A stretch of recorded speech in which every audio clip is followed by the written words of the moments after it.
Notes from the Upper West Side, a novel by Dan Wrench.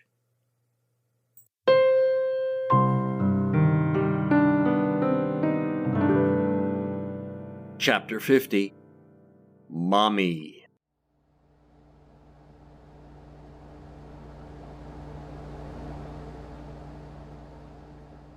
So we're lying there and I can hear the whoosh of the ventilation and I'm thinking the only thing that's missing is the breeze. That's when I got the idea that me and Cammy would actually go to Hawaii someday.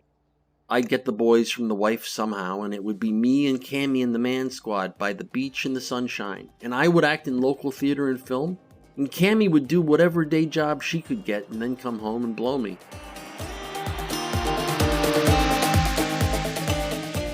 I was lying on her right. Everything was still, and my thoughts were churning out visions of Island Cammy when suddenly she grabbed the part of the bedspread that used to be hanging off the bed and threw it over us both. Now we were all wrapped up together and getting toasty.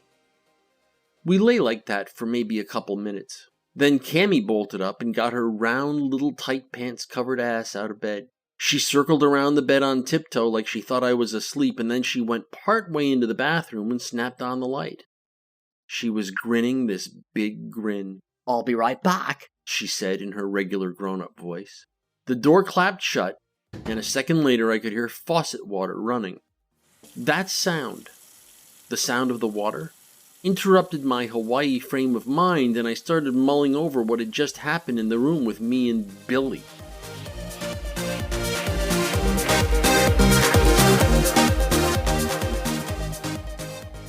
And look, I know some people have non-traditional preferences. Okay. I try not to think of these people as pervs. Like I said before a couple times, I'm a liberal. But that doesn't mean I don't try to make sense of shit that happens to me in hotel rooms. Lying there, I knew that if it hadn't been for the transplendent blowjob she'd just given me, I would have been pretty steamed. If you're into pretending you're a little boy getting face-plowed by a grown man, you should probably mention that fact to the grown man before you dress up as a little boy and ask him to start plowing your face.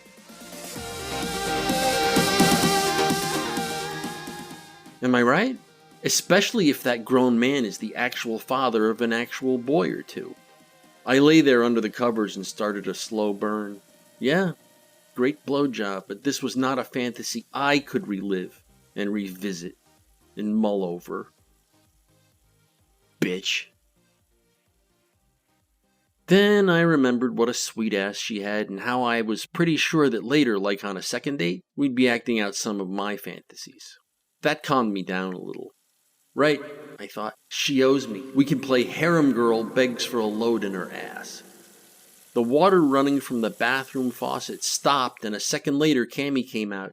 She snapped on the overhead light and looked at me. I blinked and squinted. When my eyes recovered from the flash, I could see she was dressed like a grown-up hot chick in a leather-looking pencil skirt that hugged her ass so tight it made my heart hurt, and a sleeveless pullover blouse of some salmony color that hugged her tits and showed her abs. It made my heart hurt worse than the skirt.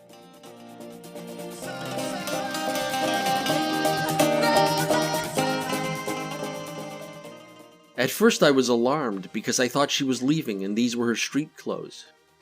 You boys, you know what I mean. It's a reflex. Seeing ass dance out of your life is agonizing, even when you're pretty sure it'll be back soon. I was about to say something, but boy did she ever interrupt. "What the fuck are you doing in here?" she shouted. I looked at her for a sec. Then I mumbled, "What?" She stomped over to my side of the bed and grabbed the blanket in her fist and yanked it off me. Admiral Ballsy was out. He looked lonely and stupid. "You're naked?" she shrieked. Her eyes were all wide. She stomped back and forth in her high heels at the foot of the bed. Oh right, she was wearing 2-inch or maybe 3-inch heels. The only thing that kept me from calling time out was fear. Yeah, it seemed weirdly plausible that she might try to cuff me or scratch my face or punch me in the balls. "What's wrong?" I asked. She didn't answer, but looked at me for a second like I was an idiot for asking. Then she stopped pacing and turned to me like she just figured out it was me behind the Manson murders. She started breathing fast through her nostrils like she was getting ready to break into a full pant. Oh my God, She said. have you been fucking my little Billy? She got up on the bed on her knees and crawled on all fours till she was right over me and straddling me beneath her. She grabbed my face with her right hand, around my cheeks. She squeezed and made me pucker. Look at me, shitbag, she said. I looked. Did you make Billy lick your hole, Creamer? I said through my pucker. Answer me, she shouted. Did you or did you not put pork in my little boy's face? Yes. Oh my God, and you made him suck you dry, didn't you? Didn't you? Uh-huh. Well then, she said as she let go of my face and sat back on my legs. If you want to stay out of prison, you better have what Mommy wants. And right on wants, she took her face-grabbing hand and used it to grab Admiral Ballsy instead.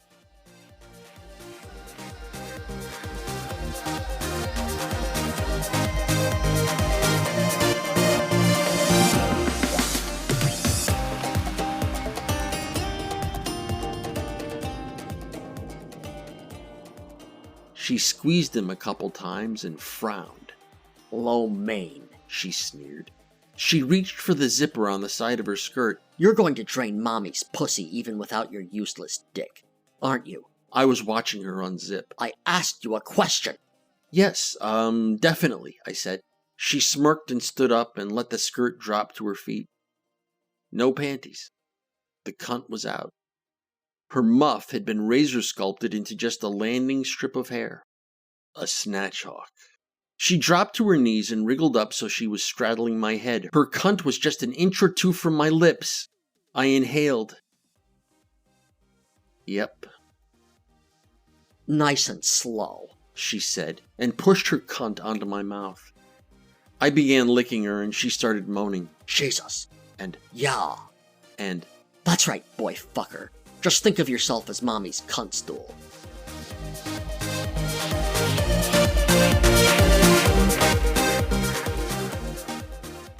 Now, if you've been reading along, you know already that I don't buy it one bit that there are men out there who love eating cunt. It just isn't in the male DNA. That science is settled, and I have the blog posts to prove it. So I'm lying there licking and sucking, and she's moaning and talking about how she's going to make me her personal party head, and I'm practically livid. At PARP.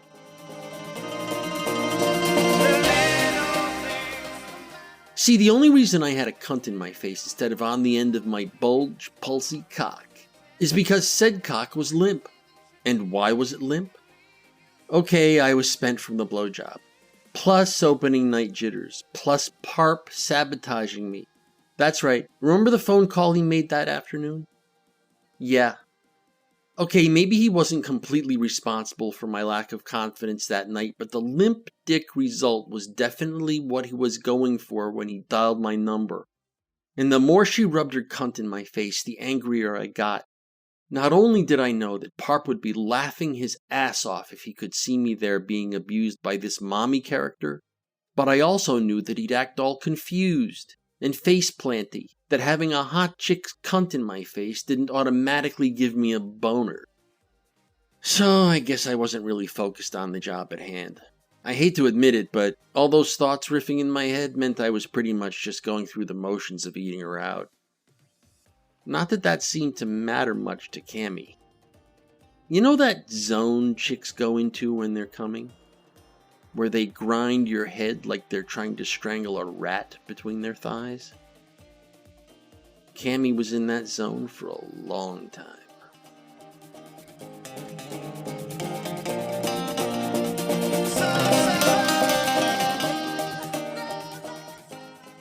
Notes from the Upper West Side is a work of fiction. The people depicted in this work do not exist. Notes from the Upper West Side, copyright 2013 to 2017, by Dan Wrench.